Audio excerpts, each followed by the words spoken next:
The heel flap and the gusset of a sock are often the places where people get the most confused. They are odd instructions. We'll just say odd. So let's break it down a little bit. To begin with, if you are knitting a sock from the cuff to the toe, you are going to work the cuff and the leg of the sock. And you want to have that complete before you begin the next part. The next part you have to work is the heel flap. And the heel flap is this little rectangle.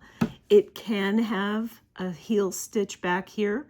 This is my favorite, which is a slip one knitwise with the yarn in back, and then knit one stitch.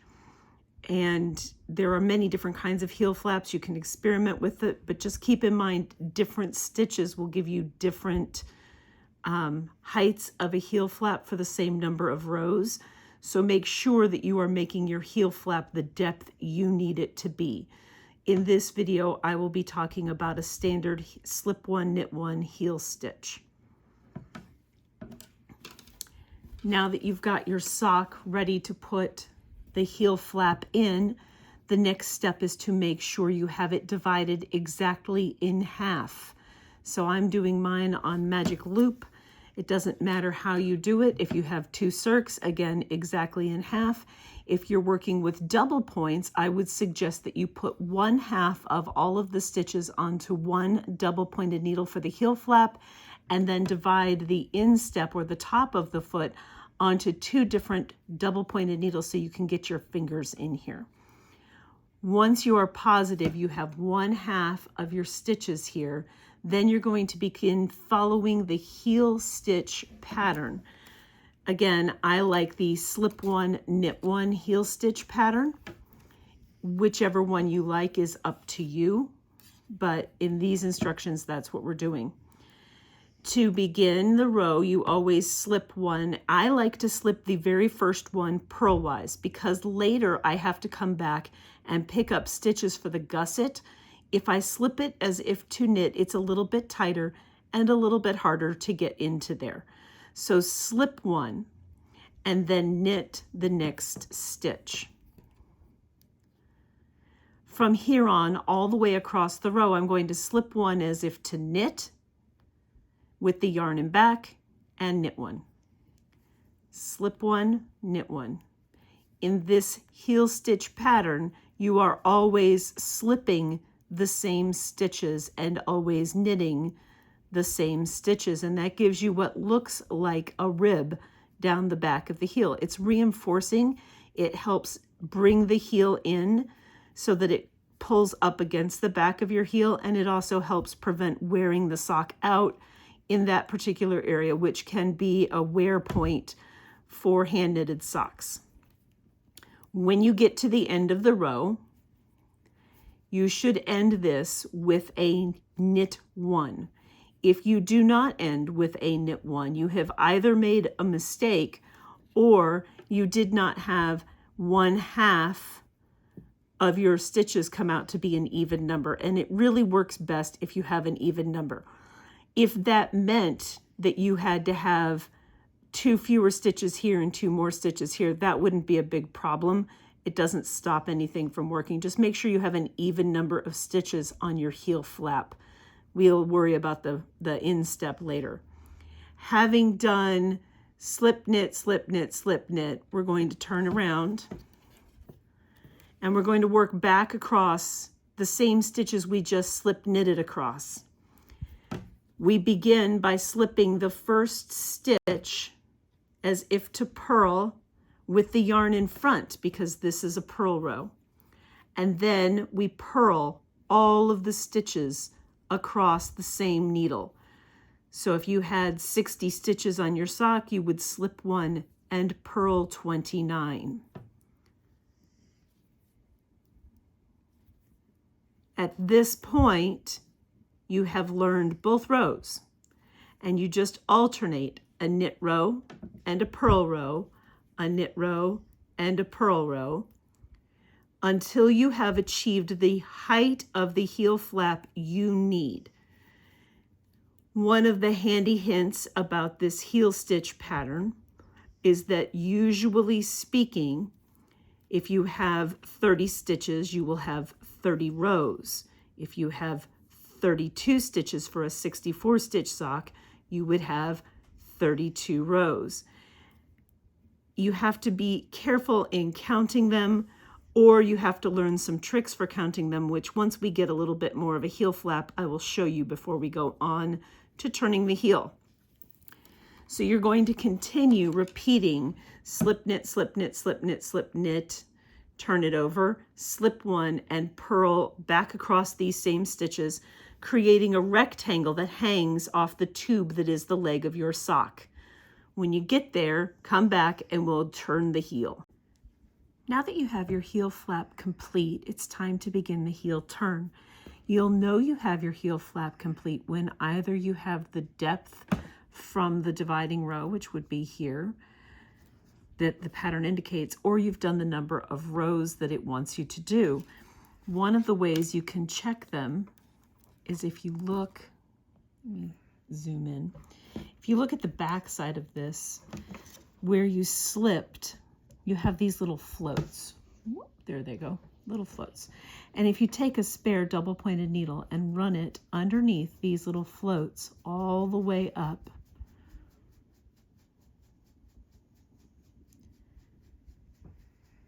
all the way to the needle, you can then count how many rows of slip you have done. So in this case, I have 32 stitches on my heel flap. I need 16 slips. And so I can just count these and it will tell me how many times I have slip knit, slip knit. Now that I have 16, I'm ready to begin the heel turn. However, I want to begin turning the heel on a purl row. So I'm going to work one last slip knit row.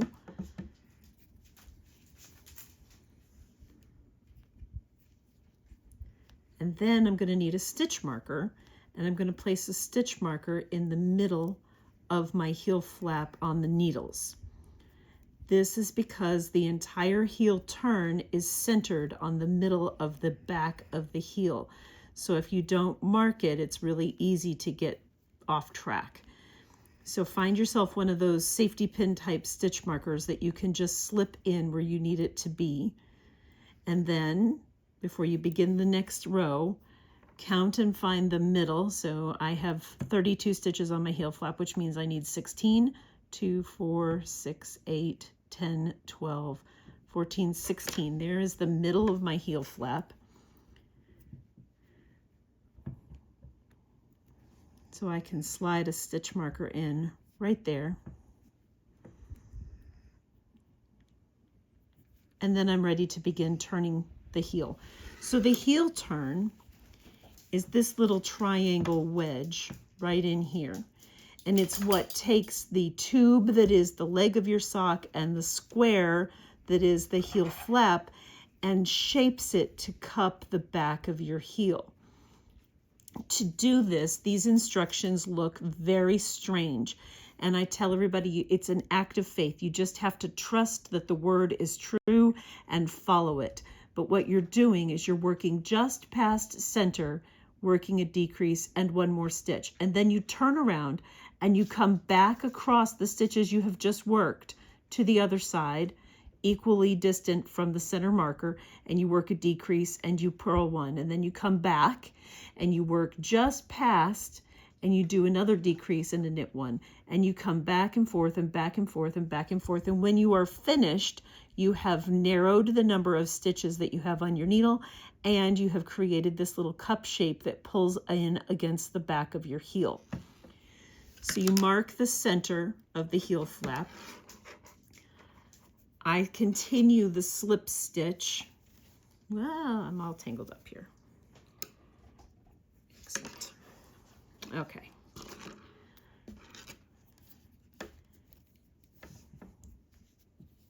There we go. I'm going to slip one, and it doesn't matter how many stitches you have on your heel. The technique is the same, it's just the number of stitches that changes. So in this case, I'm going to slip one, actually in all cases, slip one, and then I'm going to purl, just one, Elisa, purl all the way to the marker. That'll take me to the middle of the back of the heel.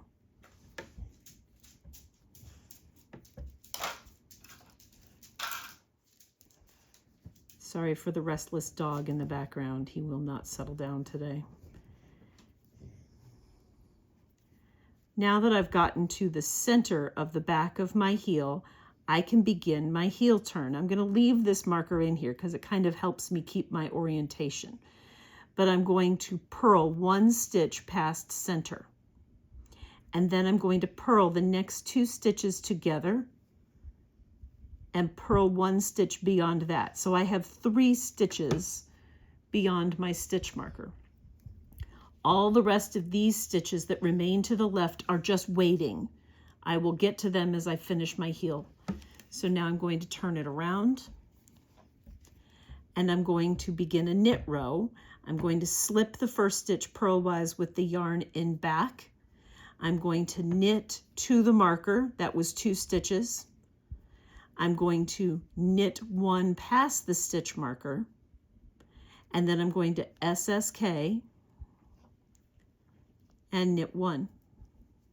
So now I have 3 stitches after the stitch marker before my gap, and I have 3 stitches before the stitch marker before my gap. So I have now 6 stitches in my heel flap. I'm going to turn it around. I'm going to slip 1 purlwise with the yarn in front because it is a purl row and you want to leave the yarn in the working position. I'm going to purl to 1 stitch before the gap. You'll see it as you come to it. See this kind of distant space in my needles? That's where I turned the last time. So now I'm 1 stitch before the gap. I'm going to purl the stitch before and after the gap together, and then purl 1 more.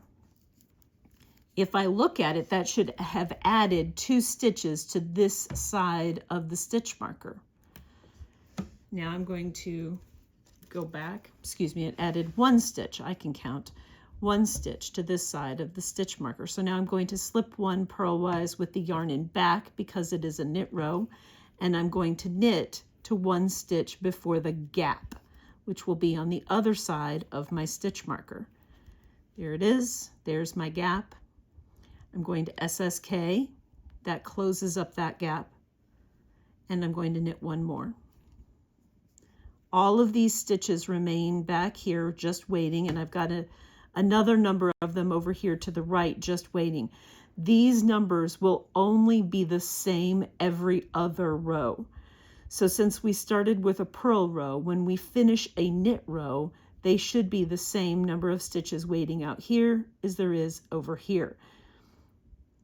2, 4, 6, 8, 10, 2, 4, 6, 8, 10. Ha! Excellent. And I have now 8 stitches on my little heel area in the center. And I'll do the next row. So turn it to the purl side, slip 1, purl to 1 stitch before the gap.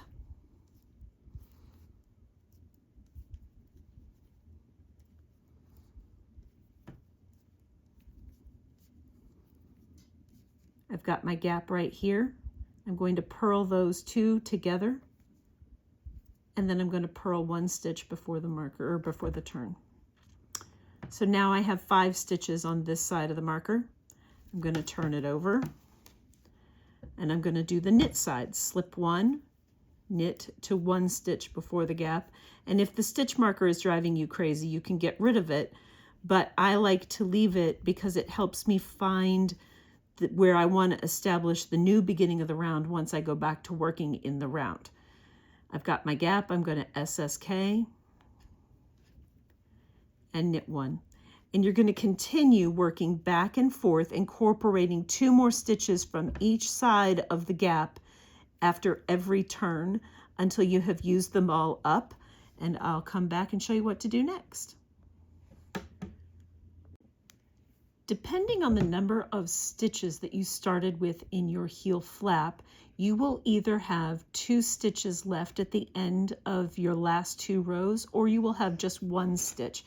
If you have just 1 stitch, it is not anything you did wrong. It is dependent on the number of stitches you started with. So if you had 30 stitches in your heel flap, you would have only 1 stitch remaining at the end of your last 2 rows.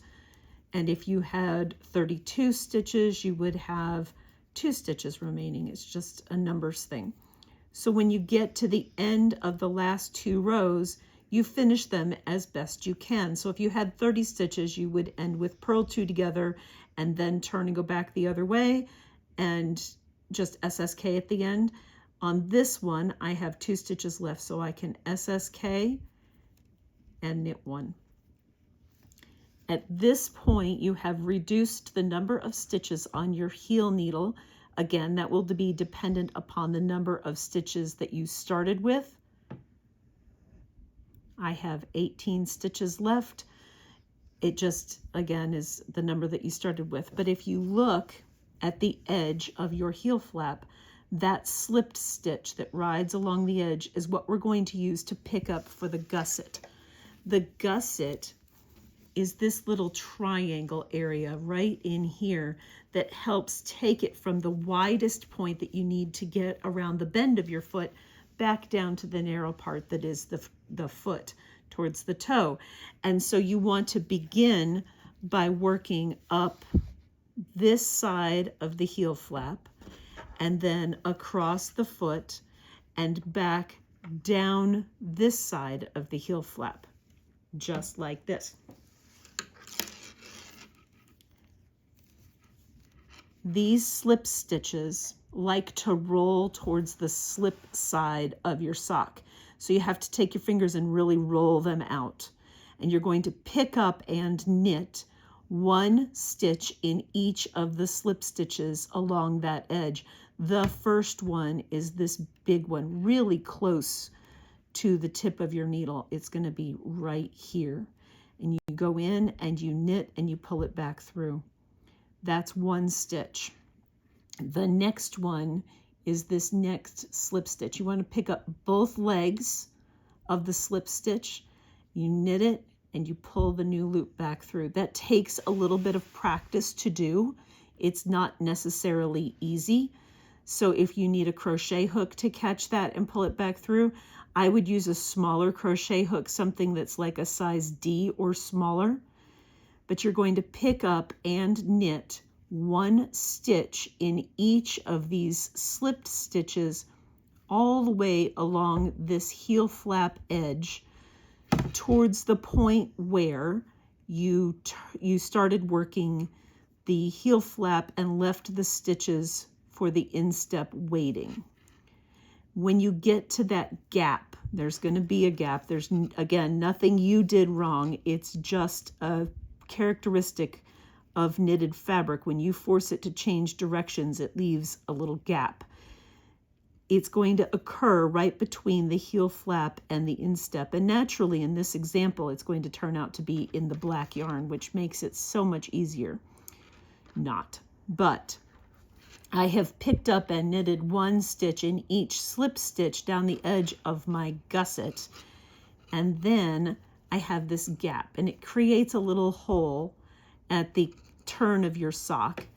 And you can do a lot of things to eliminate it, but this is the best, most effective one I have found so far, which is that I take the point of my right hand needle and I go to this gap. See how this is pulling apart right here? We don't want that. So I'm going to pick up the left leg of the stitch before the gap and the right leg of the stitch after the gap. And then I'm just going to knit the 2 of those together. I know that made it look very easy. It really isn't. I've done it a lot of times. So if you have to do it several times, that's fine. Just keep playing around with it till you get it to work. Now I'm using magic loop, so I need to pull a loop up at this point. If you were on double points, you would now resume knitting in the round. So you would work with these stitches that have been on hold the whole time you've been working your heel flap. And this is what your sock looks like so far. You've got the heel turn up here with the stitch marker in the center of it. You've got all the stitches we picked up along this edge of the gusset. And now we've begun knitting in the round again. And so we're going to work across the top of the foot. And usually I just knit those. Even if I had a pattern in the leg of my sock, I don't continue the pattern into the foot of my sock normally. I just shift to stockinette, because if I do a stitch pattern in the foot of my sock, I tend to feel uncomfortable in my shoes. So the smoother knitted fabric oftentimes is more comfortable in a tighter fitting shoe. You should have 1/2 of the number of stitches that you started with across the top of the instep. And so for me, I have 32 stitches that are sitting here waiting. Once I knit across these, I need to pull up another loop or pick up an empty double-pointed needle, whatever works best for your method.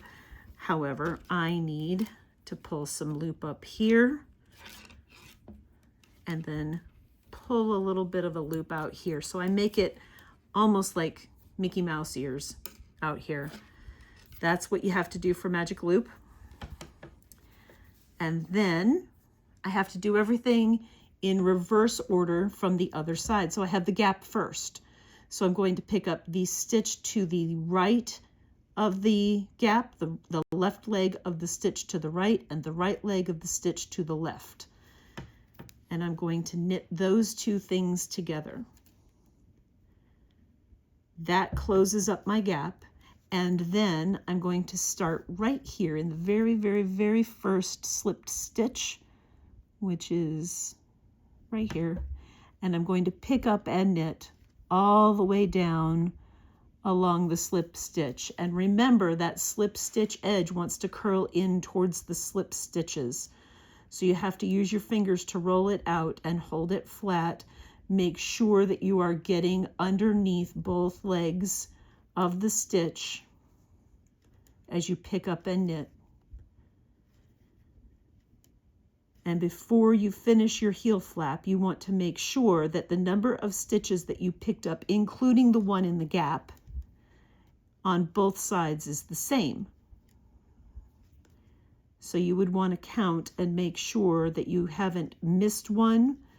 You should have the same number because you slipped and knitted the same number of rows, but it's really possible, especially with these speckledy, dark, light colored yarns, to miss one. And so it's always best to stop and count before you go on.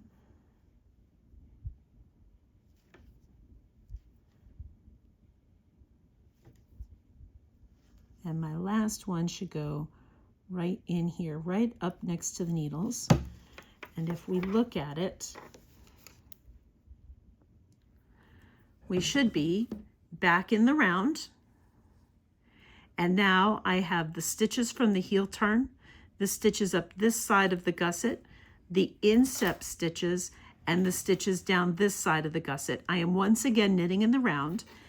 I like to then knit to the center marker and declare this to be the beginning of my new round, the center of the back of the heel. These extra little 8 or 9 stitches that you stick in right here are never, ever, ever going to see anything. Nobody's going to say, did you know you have 9 extra stitches on the bottom of the right side of the heel that you don't have on the bottom of the left side of the heel? Nobody's going to say that to you.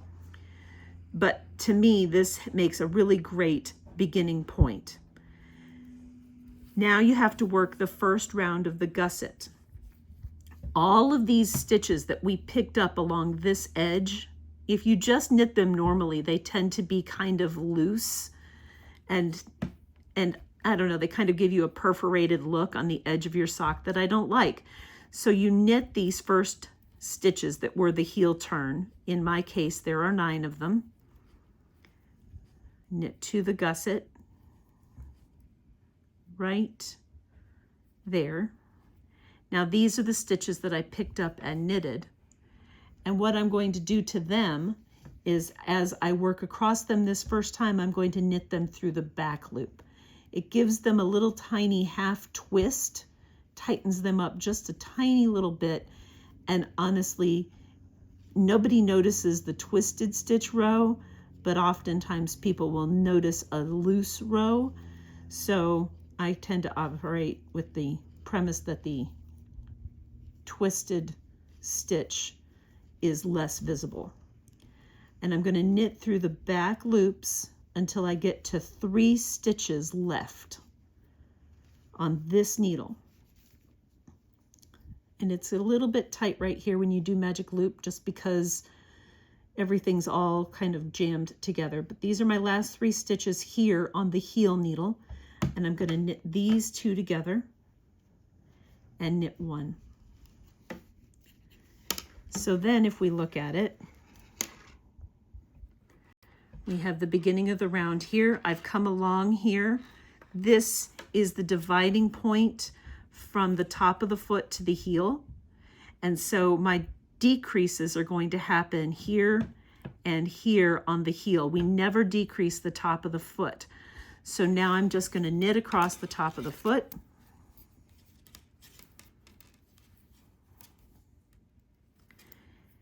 And then when I get to the other side, I'm going to reverse exactly what I did on the other side. So I will knit 1 first, and then I will SSK and knit through the back loops until I get down to the 9 stitches before the stitch marker. In my case, your number may be different, and then I'll just knit those regularly. If you happen to forget that you weren't going to knit those through the back loop and accidentally twist those too, I really don't think anybody's going to notice on the bottom of your heel. So there's no point in tearing it back out. Just kind of keep it in mind. They weren't picked up stitches, they were real stitches, and so they don't have to be twisted. Here we go. Second half of the gusset. Pull this loop up, and then I'm going to make another loop here and bring it down along here. And I'm going to work knit 1, SSK, and then I'm going to knit through the back loop until I get to the 9 stitches before the stitch marker at the beginning of the round. After I have finished this first decrease round, I will knit 1 plain round all the way around back to the stitch marker, and then I begin doing a decrease round and a plain round, a decrease round and a plain round, until I get down to either the number of stitches that I started with, so for me 64 total stitches in the sock, or until I have decreased down to the number that I want for my foot, which could, if you were knitting for somebody who had heavier ankles and calves, be less than the number that you cast on. But you would continue narrowing every other row. Let's lay this out and look at it. So here's my little sock in the round. You have, I'll do 1 plain round all the way back around, and then I will knit here, knit 2 together, knit all the way across, knit 1, SSK, knit to the beginning of the round, knit a plain round, knit 3 stitches before, knit 2 together, knit 1, knit across, knit 1, SSK, knit to the beginning of the round, knit 1 time all the way around. And you just keep repeating that sequence of decrease round, plain round, until you've gotten back down to the number of stitches that you originally cast on, which would be here. And then you knit even until you are about 2 inches from the total length desired for your sock. For me, that would be where my toes split off from my foot. So if I put my foot into it, which be very careful if you're doing that with double pointed needles, if you put your foot into the sock, where your toes divide off from your foot, that's a good place to stop and start working the toe.